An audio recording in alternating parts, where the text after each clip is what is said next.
Olá, meus amigos, sejam bem-vindos para mais um estudo da Bíblia. Daremos continuidade ao nosso guia de estudo Provados pelo Fogo.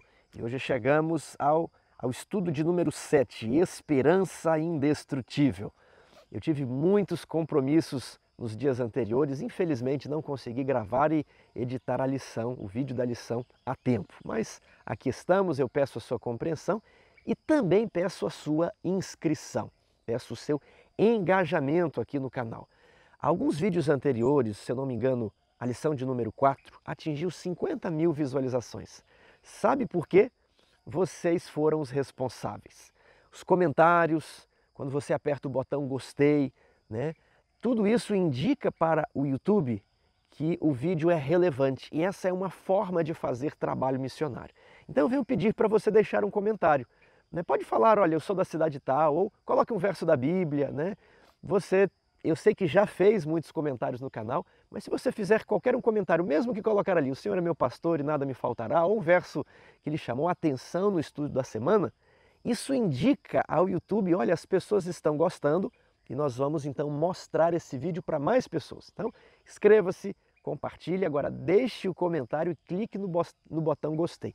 Essas são algumas das coisas que mais chama a atenção do YouTube para compartilhar um vídeo. Então vamos ao estudo da nossa lição? Esperança indestrutível. Qual que é a ideia da lição? Que nos momentos de prova, às vezes nós questionamos a sabedoria de Deus. Porque quando Deus coloca algumas dificuldades, Ele quebra as nossas expectativas, Ele rompe aquilo que nós achávamos que Deus iria fazer conosco e a nossa fé é abalada.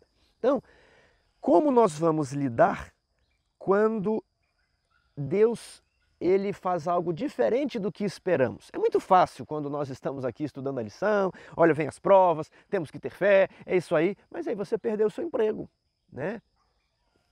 Seu filho morreu, você descobriu uma doença terminal. E aí? E agora, José? É muito fácil aqui na teoria nós falarmos, mas a dificuldade está na prática. Então a lição dessa semana vai abordar essa ideia. E eu quero chamar a sua atenção para não deixarmos a lição repetitiva. Como assim? Existem várias facetas, vários pontos de vista aqui na lição. Então, por que vem o sofrimento? Porque Deus quer provar a nossa fé, o nosso caráter, para purificar o nosso caráter. Essa é uma perspectiva, agora ela não é única. Às vezes a dificuldade vem por causa dos nossos pecados. Por que Nabucodonosor invadiu Judá? Não era porque Deus queria provar o caráter, não. Era um castigo, né? Era uma punição. Se eles tivessem sido fiéis, não teria havido invasão de Nabucodonosor, eles não teriam sido levados para o cativeiro. Então, às vezes a prova ela vem não como uma prova do caráter, mas como o resultado das nossas próprias escolhas. Ou como no caso de Jó, uma aflição infligida por Satanás para tentar manchar o caráter de Deus. Então existem várias facetas, ok? Nem sempre nós vamos falar aqui em esperança indestrutível. Por que vem as provas? Para purificar o nosso caráter. Essa é uma perspectiva. Mas nesta semana, a lição ela quer mostrar que não devemos questionar a sabedoria de Deus. Como agir quando Ele age de maneira diferente das nossas expectativas. Parte de domingo. Precisamos ver o quadro mais amplo. Precisamos ampliar a nossa visão. Leia Abacuque 1, 1 a 4. O que foi que Abacuque enfrentou? Até quando, Senhor, clamarei eu e tu não me escutarás? Gritar-te-ei violência e não salvarás. Por que me mostras a iniquidade e me fazes ver a opressão? Pois a destruição e a violência estão diante de mim. Há contendas e o litígio se suscita.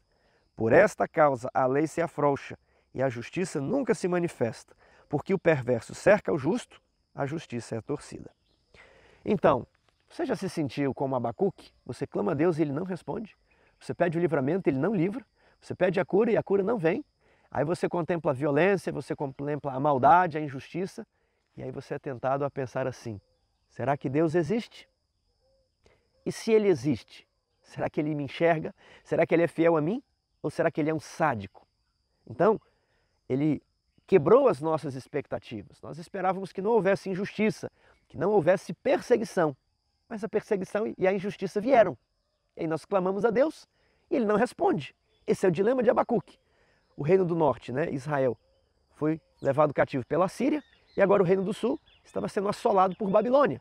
E Abacuque clamava a Deus, e cadê a resposta? Cadê o resultado? Ele só via as coisas se degenerarem, ele só via as coisas piorarem. Como a introdução à promessa de destruição de Babilônia traz esperança, que é a pergunta 2, porque ela permite a Abacuque ver o quadro mais amplo. Aparentemente, Deus quebrou as expectativas de Abacuque, mas quando ele enxerga o quadro mais amplo, eu começo a entender melhor que não é bem assim como eu estava pensando. Então, olha, Abacuque capítulo 2, verso 2 e 3. Aliás, eu gosto muito desse livro de Abacuque, e se você ler o capítulo 1, a argumentação é muito interessante, porque Deus responde a Abacuque, né? Capítulo 1, verso 5. Vede entre as nações, olhai, maravilhai-vos e desvanecei, porque realizo em vossos dias obra tal que vós não crereis quando vos for contada. Então Deus está falando para Abacuque, vede as nações, veja o quadro mais amplo, né? Aí Abacuque pergunta no verso 12, não és tu desde a eternidade, Senhor, meu Deus, ó Santo, o meu Santo, não morreremos, o Senhor para executar juízo puseste aquele povo, tu, ó rocha, fundaste para servir de disciplina. Tu és tão puro de olhos que não podes ver o mal, e a opressão não podes contemplar. Por que, pois, toleras os que procedem perfidamente, e te calas quando o perverso devora aquele que é mais justo do que ele? Então, apesar de Deus responder para Abacuque, vede, né, o quadro mais amplo, Abacuque questiona, tu és tão puro de olhos e não podes ver o mal. E por que o Senhor faz eu ver o mal? Porque o Senhor permite que eu contemple a injustiça.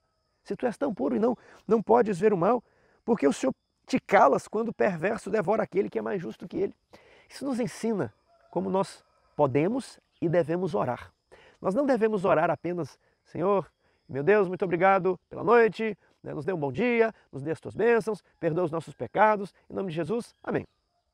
Não, a gente precisa abrir o coração a Deus como fazemos a um amigo.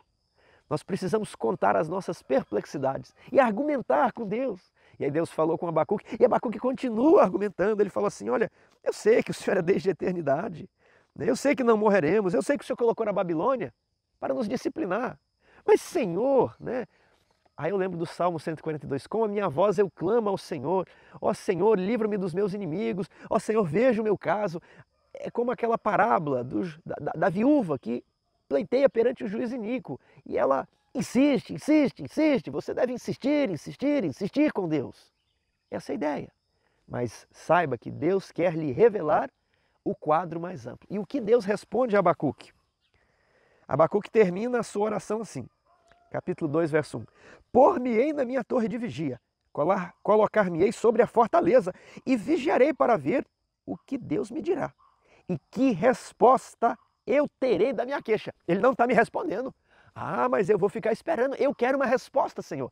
Eu vou me colocar na minha torre de vigia e vou ficar esperando. Eu vou ver o quadro mais amplo, sim. Mas qual é a resposta? Qual é a solução? Como essa crise vai terminar? Verso 2. O Senhor me respondeu e disse, escreve a visão, grava a visão sobre tábuas, para que a possa ler até quem passar correndo. Porque a visão ainda está para cumprir-se no tempo determinado, mas se apressa para o fim, e não falhará. Se tardar, espere-o, porque certamente virá e não tardará. E eu gosto do verso 4. Eis o soberbo, sua alma não é reta nele, mas o justo viverá pela sua emuná. Aqui foi traduzido por fé, mas a ideia de emuná é fidelidade, e ela se contrasta com a ideia do soberbo. Ó, o soberbo não pratica o que é reto, mas o justo vive pela fidelidade. Muitas vezes a pessoa, ao contemplar a maldade desse mundo, ela chega à conclusão de que Deus não existe. Se Deus é amor, por que Ele permite tanta maldade? Mas a visão é para o tempo do fim. Se tardar, espere, porque Ele não tardará. O perverso vai fazer maldades, mas aquele que tem fé em Deus, ele vai perseverar na fé e na fidelidade. Tente ver o quadro mais amplo.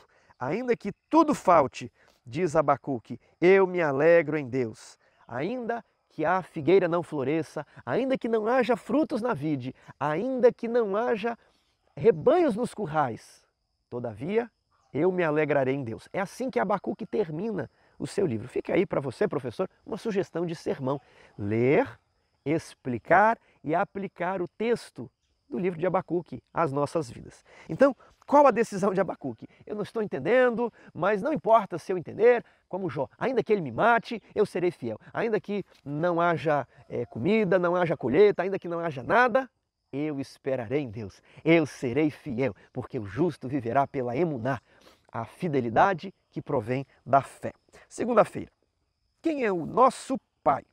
E aqui já temos uma perspectiva de encarar a Deus como nós encaramos os nossos filhos, não como os nossos filhos nos encaram. Sabe por quê? Como é que os nossos filhos oram para nós? Restritivos, eles não compreendem. A Radassa, minha filha, ela me fala uma coisa, eu falei, não, vai ser assim. E ela, pai, o senhor não está entendendo, o senhor não está entendendo. Eu falei, filha, eu estou entendendo perfeitamente. Não, pai, o senhor não está entendendo. Eu falo, filha, eu estou entendendo. É você que está discordando da direção que o pai está dando. E veja como a compreensão dos nossos filhos às vezes está anos-luz de nós. Nós falamos para eles, filhos, está na hora de tomar banho. Não, pai, veja bem, hoje eu nem fiz nada, hoje eu não suei, pai, hoje eu nem brinquei lá fora, hoje eu isso. Eles tentam argumentar que eles não precisam de tomar banho. E às vezes eles enrolam, eles disfarçam, eles fogem, eles fazem pirraça, eles fazem de tudo às vezes para não tomar banho. Como se essa fosse uma alternativa, como se um pai deixaria o filho sem tomar banho. A não sei se você vive ali, né, um local onde há muita neve e as pessoas não tomam banho todo dia mesmo, né? Mas aqui no Brasil essa não é a prática. Então, se você estiver na mente do seu filho, você vai ter uma imagem do pai que não quer deixar o filho fazer, o pai que não está entendendo. É isso que eles pensam de nós. Agora, será que nós não agimos da mesma forma para com Deus? Deus fala, você vai tomar banho, você vai passar pelas águas. E aí a gente fala, não, mas eu não preciso, hoje não, Deus. E Deus fala, eu vou estar contigo, ao passares pelas águas estarei contigo. Às vezes os nossos filhos querem enfiar o dedo na tomada. Veja como a coisa é simples. Veja como estamos a anos-luz dos nossos filhos. E a gente fala, filho, não enfia o dedo na tomada. E aí a gente vira o rosto e ele está lá. E eu fiz a mesma coisa. Eu peguei um grampo de cabelo quando era pequeno, estava na casa da minha bisavó, e ela, não enfia o dedo na tomada, a dona Matilda, não enfia o dedo na tomada. E eu falei, eu sou mais sábio que ela, eu quero descobrir, eu quero desvendar o que tem nessa tomada. E um pedacinho do grampo de cabelo eu coloquei em um buraquinho, e um outro pedacinho do grampo de cabelo eu coloquei no outro buraquinho, no outro furinho. E aquele negócio explodiu, e eu fiquei azul, né? A dona Matilda chegou e falou que eu estava branco, eu estava pálido, e o coração, eu acho que parou, o coração ia sair pela boca. Então veja a distância da sabedoria minha para minha bisavó.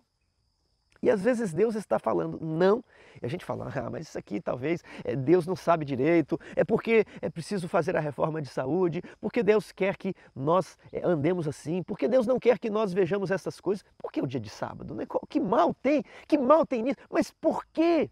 Que mal tem colocar o dedo na tomada? Um adulto facilmente percebe, Deus facilmente percebe, dá orientação.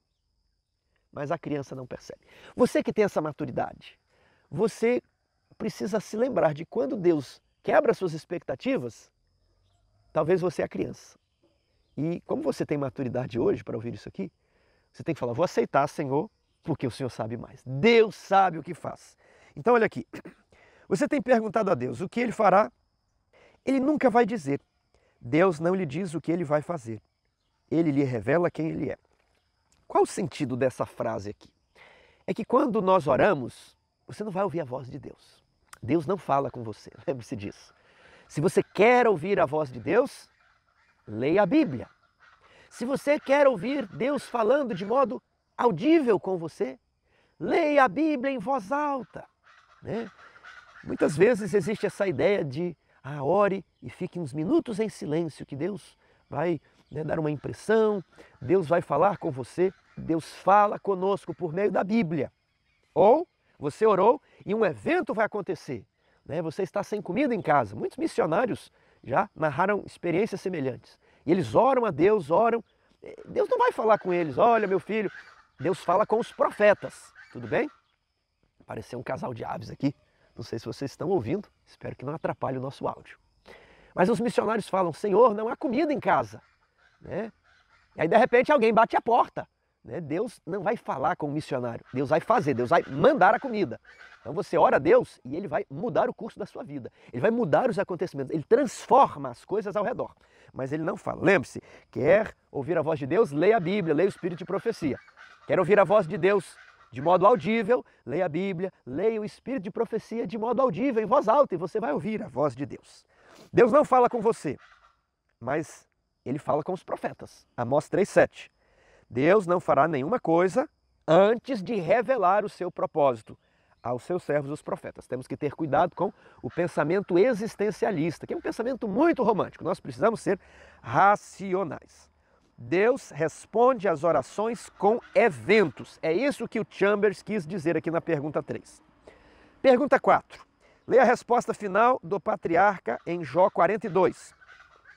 O que Deus estava tentando dizer a Jó e qual foi o efeito sobre ele? Jó 42. Então respondeu Jó ao Senhor, bem sei que tudo podes e nenhum dos teus planos pode ser frustrado. Quem é aquele, como disseste, que sem conhecimento encobre o conselho? Na verdade falei o que não entendia, coisas maravilhosas demais para mim, coisas que não conhecia. Escuta-me, pois, havia dito, e eu falarei. E eu te perguntarei e tu me ensinarás. Eu te conhecia só de ouvir, mas agora os meus olhos te veem. Por isso me abomino e me arrependo no pó e na cinza. Muitas pessoas, ao lerem isso daqui, têm uma compreensão incorreta do livro de Jó. Eles pensam que Jó realmente estava errado e que Jó falhou ao longo do livro, de que Jó disse coisas erradas sobre Deus. Mas quando você vem para os próximos versos, veja o verso 7. Tendo o Senhor falado estas palavras a Jó, disse também a Elifaz, o temanita, a minha ira se acendeu contra ti e contra os teus 2 amigos, porque não dissestes de mim o que era reto, como meu servo Jó. Jó disse sobre Deus o que era reto. Então, Tiago, qual foi o problema de Jó? É que, como Deus quebrou as expectativas de Jó, porque Jó era justo, o que diz lá em Jó capítulo 1, verso 1? Havia na terra de Uz um homem que era justo, reto, perfeito, temente a Deus, íntegro, que se desviava do mal. Né? Então, Jó disse sobre Deus o que era reto. E a ira de Deus não se acende contra Jó. O problema é que ele começou a especular. E por que eu estou sofrendo? O justo deve viver bem. Eu estou sofrendo como ímpio. Né? Por quê? Deve ser por isso. Eu não sei. Mas Jó, ele não foi provado para purificar o seu caráter. O caráter de Jó era puro, como eu li no verso 1. Diferentemente de Abraão. Abraão foi provado porque estava com falhas de caráter. Então, Abraão foi provado para a purificação do caráter. Jó foi provado por causa da reivindicação, da vindicação do caráter de Deus. Porque Satanás havia acusado Deus. Então, são perspectivas diferentes. Diz que, contudo, ali em Jó, verso 1, 22, contudo, Jó não pecou contra Deus. Né? Em tudo isso, Jó não pecou contra Deus. Quando ele fala, no nasci o mundo, no tornarei, né? Contudo, nessas palavras, Jó não pecou contra Deus. E aqui no capítulo 32, verso 1, diz assim, cessaram aqueles 3 homens de responder a Jó no tocante ao se ter ele por justo aos seus próprios olhos. Jó falou, eu sou justo, eu não sei por que eu estou sofrendo. E aí Jó tenta dar algumas explicações. E essas explicações, como eu coloquei aqui na minha lição, essas especulações sobre o modo de Deus agir é que estavam erradas. Né? E aí Deus fala, você falou coisas que você não sabia, Jó. Mas quem falou coisas que não eram retas sobre Deus foram os amigos de Jó. Então, o que Deus estava tentando dizer a Jó? Jó, você não vai entender. Você pode me explicar isso, Jó? Você pode me explicar aquele outro? Não, Jó. Então você não pode explicar porque você está sofrendo. É algo que está além do seu conhecimento. Aquela história ali no capítulo 1 e 2 sobre Satanás ter se encontrado perante Deus, Jó não ia saber. E já pensou que pode acontecer isso com você? Você precisa ter cuidado se você não está sofrendo pelo seu pecado. Mas pode ser que você está sofrendo porque Satanás quer te destruir. E quer destruir a imagem de Deus, quer sujar a reputação de Deus. Então pode ser esse o motivo pelo qual você está sofrendo. Então, quem é o nosso pai? Né? Vamos agir como crianças maduras e conscientes. Papai sabe o que é melhor para nós. Terça-feira, a presença do nosso Deus. Leia Isaías 41, 8 a 14. Quais motivos para a esperança há nessa passagem? Vamos lá? Mas tu, ó Israel, servo meu, tu Jacó, a quem elegi. Primeira observação aqui. O tema da eleição. Israel foi eleito, né? Descendente de Abraão, meu amigo. Tu a quem tomei das extremidades da terra e chamei dos seus cantos mais remotos, e a quem disse, tu és o meu servo, eu te escolhi, não te rejeitei. O tema da eleição. 10. Não temas, porque eu sou contigo. Não te assombres, porque eu sou teu Deus. Eu te fortaleço, te ajudo e te sustento com a minha destra fiel. Que promessa maravilhosa. Verso 11. Eis que envergonhados e confundidos serão todos os que estão indignados contra ti. Serão reduzidos a nada. Os que contendem contigo perecerão.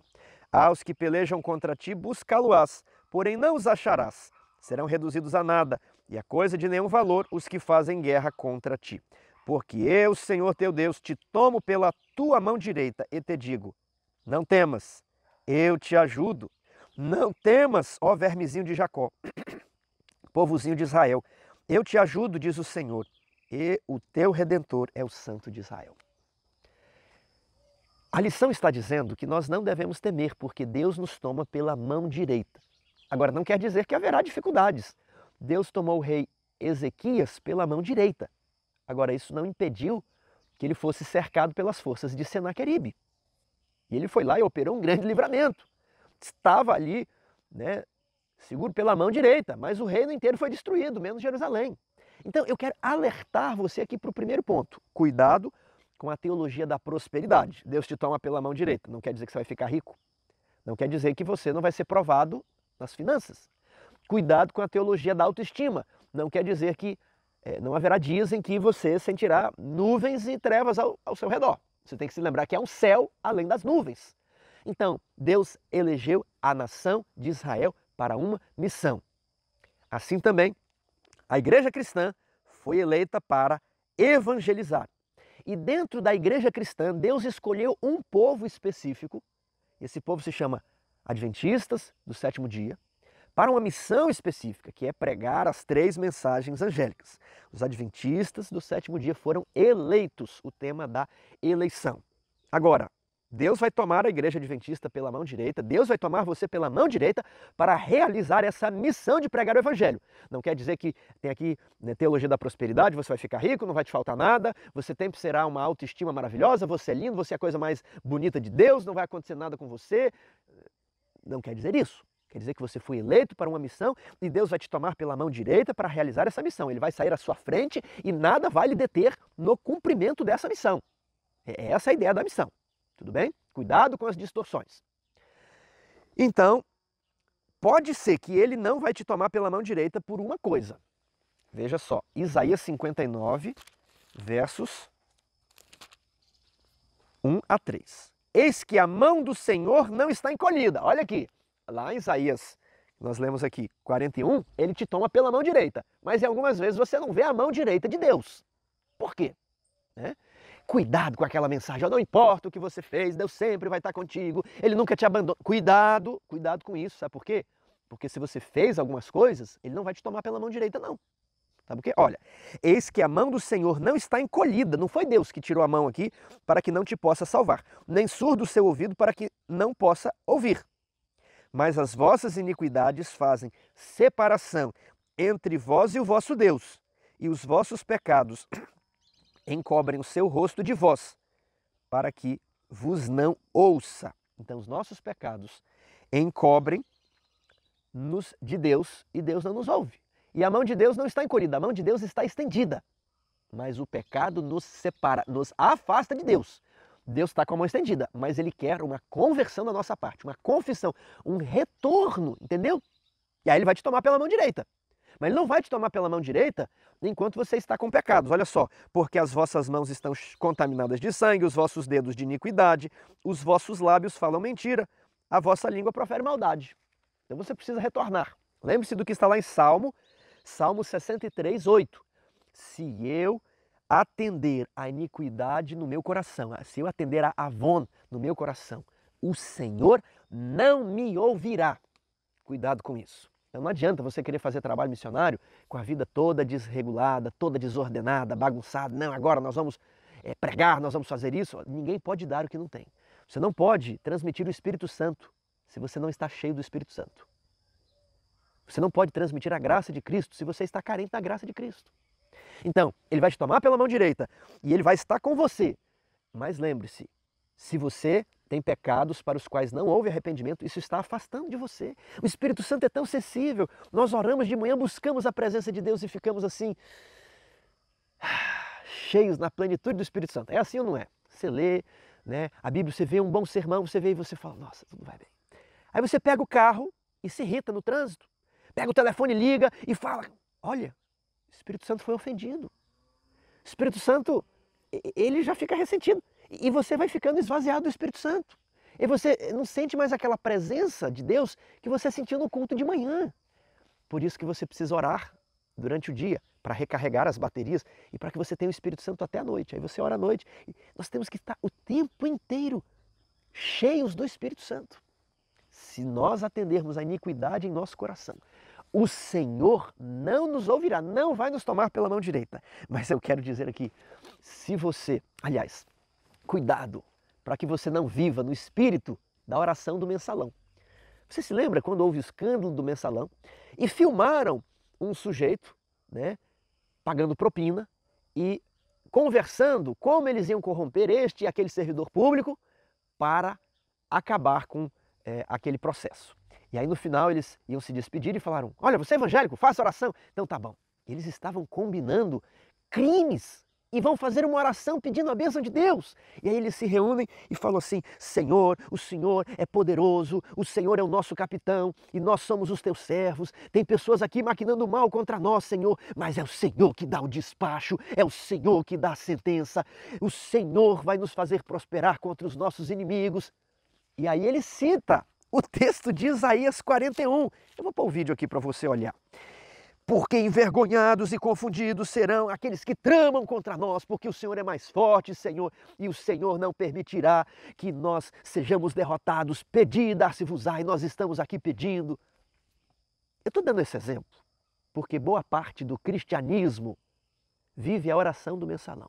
E Deus não vai tomar essas pessoas pela mão direita. Lembre-se, se eu atender a iniquidade em meu coração, o Senhor não me ouvirá. Por isso, a primeira coisa que você deve fazer é confessar os seus pecados.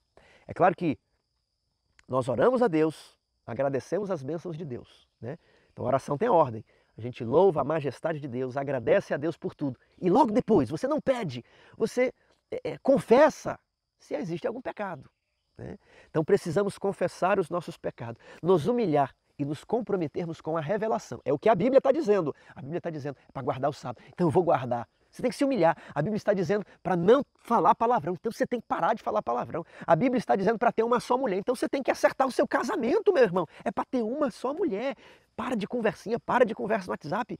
Se eu atender a iniquidade em meu coração, o Senhor não me ouvirá. Mas se você for fiel, Ele te tomará pela mão direita. E aí não terá nada para ninguém. Nenhum inimigo vai prosperar. Quarta-feira, os planos de nosso Pai para nós. Todos buscamos esperança. Mas onde ela está? Onde você procura esperança e coragem? É nos filósofos? É nos doutores da lei? Onde você está buscando esperança? É nos filmes? É nos livros de autoajuda? Assim vivem os gentios. Mas a Escritura diz, não mais andeis como também andam os gentios. Efésios 4, 17. Na vaidade dos seus próprios pensamentos, obscurecidos de entendimento, alheios à vida de Deus por causa da ignorância em que vivem. Não andem como um gentio anda. O gentio procura esperança em todas essas coisas, em videozinhos existenciais do WhatsApp, em palavras de filosofia que não refletem a palavra da Bíblia. Sabe onde os gentios procuram esperança? Num treinamento coach. Olhe para dentro de você, você pode, você é um vencedor, você vai conseguir. Isso é o que os coaches dizem. Isso é o que a filosofia do mundo diz. Sabe o que a Bíblia diz? Você é um pecador. Arrependa-te, arrependei-vos, vós que praticais o mal. Você é egoísta, você é inclinado ao mal. Mas se você se humilhar, é em Jesus Cristo a esperança. Se você dobrar os seus joelhos e confessar os seus pecados, Ele é fiel e justo para vos perdoar e purificar de toda a impureza, de toda a injustiça. Mas é preciso ser humilde e submisso à revelação. É preciso ler os testemunhos para a igreja, baixar a cabeça e falar, este é o caminho, vou andar por ele. Né? É preciso ter essa humildade. É preciso ter um compromisso com a Bíblia, com a revelação e não com as instituições. Às vezes as instituições divergem da Bíblia. Você vai ficar com quem? Vai ficar com a Bíblia. Né? Então, onde encontrar esperança? Aqui fica a pergunta para você refletir. Onde você está buscando a esperança? Né? Cuidado com os videozinhos e mensagens de WhatsApp, de Facebook. Às vezes eles vão de encontro ao texto bíblico, não ao encontro, de encontro. Pergunta 7. Que razões para a esperança encontramos em Jeremias 29, 1 a 10? O povo fez errado, o povo de Judá. Deus levantou Nabucodonosor, que vimos lá em Abacuque, por isso que Abacuque estava indignado. Nabucodonosor levou o povo cativo, destruiu a cidade, queimou o templo. E agora o povo lá podia pensar assim, não, ó, vamos fazer um movimento aqui, viu pessoal? Vamos fazer aqui um baixo-assinado, nós vamos pedir a libertação para o rei. Ó, vamos fugir todo mundo aqui, o pessoal não vai conseguir segurar a gente não. Vamos nos juntar e vamos sair correndo pelo deserto, nós vamos voltar lá para Jerusalém. E o povo que ficou em Jerusalém falou assim, não, vamos obedecer Nabucodonosor não. Mataram o governador e agora vamos fugir para o Egito. E Jeremias falou, não gente, não é para resistir o castigo. Não é para resistir a poda. Não, Jeremias, você não sabe de nada. Aí pegaram Jeremias e levaram Jeremias à força para o Egito. O que Jeremias escreveu? Povo que está em Babilônia, vai demorar 70 anos. Tire o cavalinho da chuva. Pode tirar, esqueça que vocês vão voltar antes. Pode construir casas, pode plantar vinha. Em 70 anos, dá tempo de qualquer fruta crescer. Vai crescer, vocês vão colher. Né? Fiquem tranquilos. Vocês só vão voltar daqui depois. Não tentem derrubar o governo, não tentem fazer nenhuma... Dura coisa é recalcitrares contra os aguilhões. Dura coisa.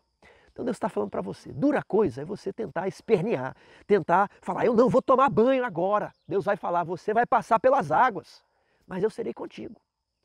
Então, aceite a disciplina, mesmo quando ela quebra as expectativas, que é o tema aqui dessa semana. Né? No momento certo, Deus vai interferir. No momento certo vai sair Belsazar e vai chegar Ciro, o libertador. Eu quero fazer uma aplicação aqui. Muitas pessoas estão ansiosas por causa de política, como se o voto delas fosse mudar tudo.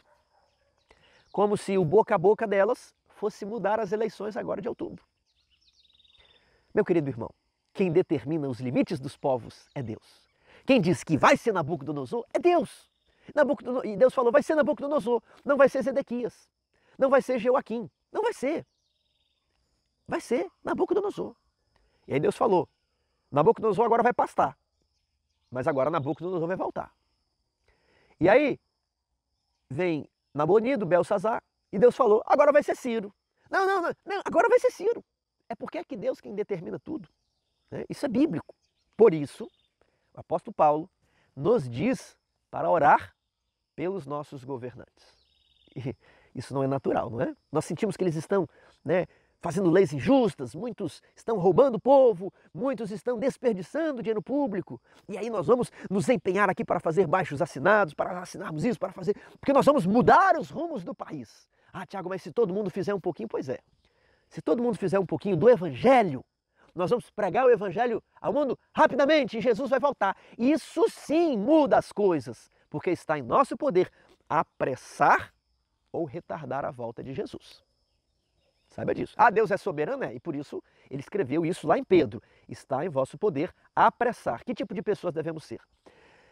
Então, não vai pensando que se você falar do boca em boca, já virei 5 votos por fulano de tal. Ah, eu virei 7 votos. Se todo mundo virar votos, aquele candidato tal vai ganhar em outubro. Irmãos, quantos votos você já virou para o nosso capitão Jesus? Então, se nas eleições de outubro, não importa se vai ser Nabucodonosor ou se vai ser Ciro. Não fique ansioso por isso. A sua missão é pregar as 3 mensagens angélicas. Nada mais importa. Você sabe quais são as 3 mensagens angélicas? Então, está aí um bom tema do estudo. Não andeis ansiosos por nada, nem pela política. Deus vai resolver do jeito de Deus. Lembre-se, Ele te toma pela mão direita, envergonhados e confundidos serão todos os seus inimigos. Ele cuida de nós. Ao passares pelas águas, elas não te molharão. Não lembro do fraseado. Ao passar pelo fogo, Ele não te queimará. Ao passares pelas águas, elas não te submergirão. Quinta-feira, a disciplina do nosso Pai. Leia Hebreus 12.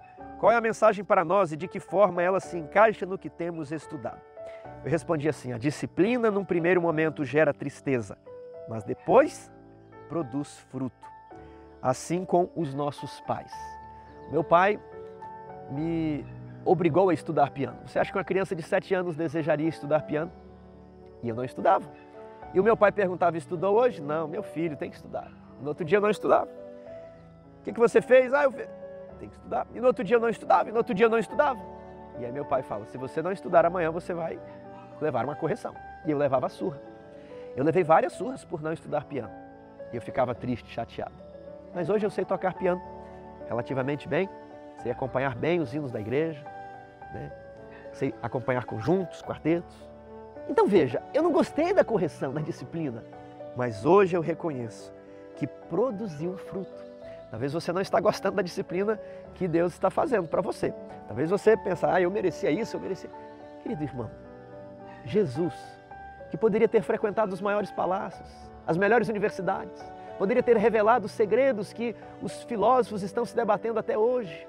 Ele ficou numa marcenaria, trabalhando no serviço braçal humilde, varrendo, com a plaina, serrando, com o martelo, 30 anos. E às vezes a gente quer ser reconhecido. Seu dever é pregar as 3 mensagens angélicas. O resto deixa com o Senhor. Aceite a correção do seu caráter, aceite a prova, mesmo quando Deus quebra as suas expectativas. Na pergunta 9 eu respondi qual a fonte da disciplina? Deus e seu amor. Está no verso 6 do capítulo 12. Qual é a nossa resposta à disciplina? Verso 9. Devemos ser submissos. Qual é o objetivo da disciplina? Verso 10. Sermos participantes da sua santidade. Porque diz o livro de Hebreus ali no finalzinho, sem a santidade, ninguém verá o Senhor. Ele quer purificar o seu caráter. Ou você está sofrendo por uma decisão errada. Ou Satanás está tentando te destruir. Não fique especulando. Aceite a disciplina, humilhe-se e lembre-se que, sexta-feira, se nesses momentos pudéssemos discernir com percepção espiritual o significado das providências de Deus, veríamos anjos procurando nos salvar de nós mesmos. Talvez você está tentando pôr os 2 dedos na tomada e os anjos estão tentando salvar. No futuro você compreenderá. Mas que hoje você dê glórias a Deus. Ele deu, o Senhor tomou. Bendito seja o nome do Senhor. Que Deus o abençoe.